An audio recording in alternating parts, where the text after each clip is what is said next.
مرحبا حبايبي، شلونكم؟ نبدأ اليوم الطبخة مالتنا بالصلاة على محمد وآل محمد. اليوم عندنا راح أسوي لكم جدر الدولمة.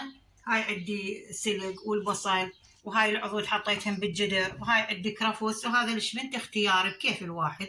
هاي هنا أنا عندي نص كيلو لحم ويا اللية، وبصلة وحدة، وطماطاية، وهاي عندي دبس البندورة والتمن، وهنا أنا عندي ملح الليمون زائد الملح مالت الأكل وبهارات والفلفل الأسود، وهنا أنا عندي دبس الرمان. هسه راح أجمع المكونات وتشوفوها أنتو. هاي بسم الله الرحمن الرحيم.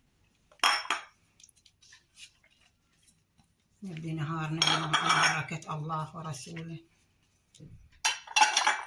هاي عندي نجمعهم. هاي عندي الملح والهاي. هذا عندي دبس البندورة اللي هو المعجون، احنا نقول عليه معجون.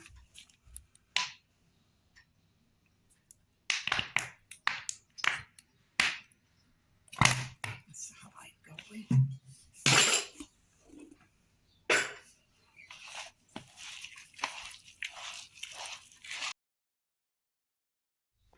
يلا بسم الله الرحمن الرحيم. نحشي بالبداية البصل.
هنا أنا هسه حطيتها على نار عالية شوية بس تفور فورة فورتين.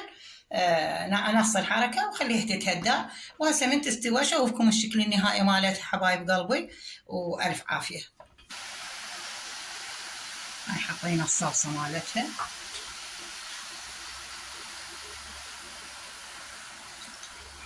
معجون ومي وشوية ليمون دوزي.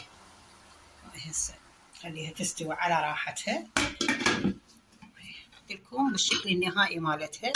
هسه شوفوها شلون مستوية، باعوا شلونها كلش مستوية وطيبة وحامضة، باعوها.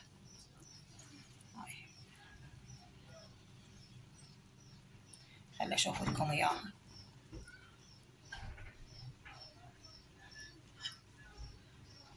هاي الدولمة مالتنا العراقية البغدادية.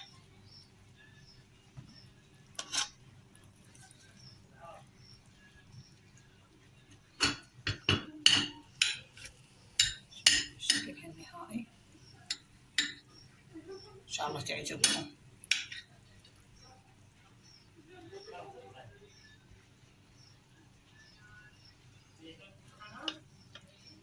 مكونات بسيطة وسهلة، ما بها يعني في الصعوبة، انه هو بس تمن ولحم والكرفس وطماطة يعني ما في الشغلات كلش بسيطة. ان شاء الله اذا عجبتكم لا تنسون تدعموني باللايك والاشتراك، وان شاء الله انزل لكم فيديو جديد بطبخة جديدة.